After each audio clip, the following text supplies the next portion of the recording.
এই যে থুর কাটা হয়ে গেছে, এই দেখুন এরকমভাবে ছোটো ছোটো পিস করে কেটে নিলাম, নিয়ে জলে ভিজিয়ে রেখেছি। না হলে থুর থেকে কালো জল বেরোবে, আর জল না ভিজিয়ে রাখলে থুর তরকারিটা কালো হয়ে যাবে। তার জন্য থুর কেটে সবসময় জলে ভিজিয়ে রাখতে হয়। তার সাথে এখানে এরকম ছোটো ছোটো পিস করে আলু কেটে এখন ভাজি বসিয়ে দিয়েছি। এখন আলুগুলো প্রথমে ভাজি করে নিয়ে কীভাবে তরকারিটা রান্না করছি অবশ্যই শেয়ার করছি। এই যে আলু ভাজা কমপ্লিট, আলু ভাজা নামিয়ে নিয়েছি। এখন কড়াইতে দিয়ে দেব মৌরি, সম্বাসে দেব মৌরি, দিয়ে দেব কাঁচামরিচ বাটা, তার সাথে দেব লবণ, দেব হলুদ গুঁড়ো, জিরে গুঁড়ো, ধনে গুঁড়ো।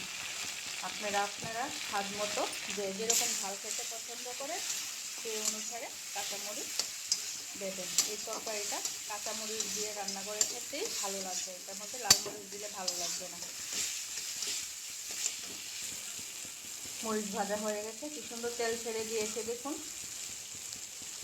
এখন দিয়ে দেব মোচাগুলো,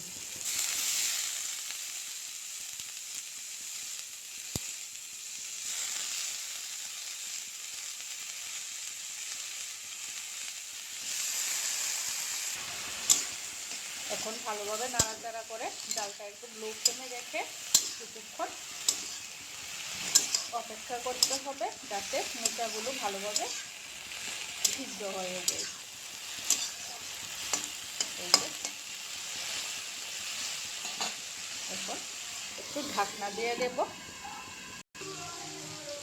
এই যে কি সুন্দর থুর ভাজা হয়ে গেছে,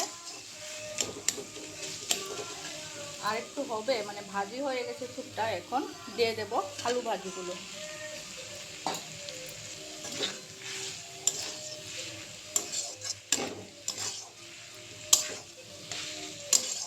এইভাবে কিছুক্ষণ ভালোভাবে নাড়াচাড়া করে তারপর আর একটু ভাজি ভাজি করে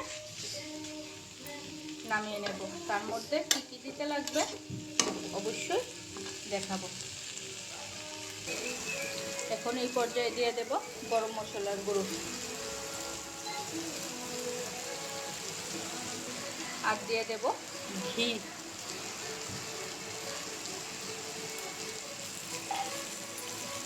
দিয়ে ভালোভাবে নাড়াচাড়া করে এখন নামিয়ে নিলেই আমার তরকারি কমপ্লিট। অনেকে মোচার ঘন্ট বলে, অনেকে মোচা ভাজি বলে আলু দিয়ে। তোমরা কে কী নামে বলো অবশ্যই কমেন্ট করে জানাবে। এই যে মোচার ঘন্ট রেডি, কীরকম হয়েছে অবশ্যই কমেন্ট করে জানাবে। এরকমভাবে নিরামিষভাবে রান্না করে একবার খেয়ে দেখো, দুর্দান্ত লাগে। এরকম ভিডিও দেখতে চাইলে অনুগ্রহ করে ফলো করে রাখবে, যাতে অন্য রেসিপিগুলো তোমাদের সাথে শেয়ার করতে পারি, তোমরাও দেখতে পারো। আর ভালো লাগলে লাইক কমেন্ট শেয়ার করে দেবে।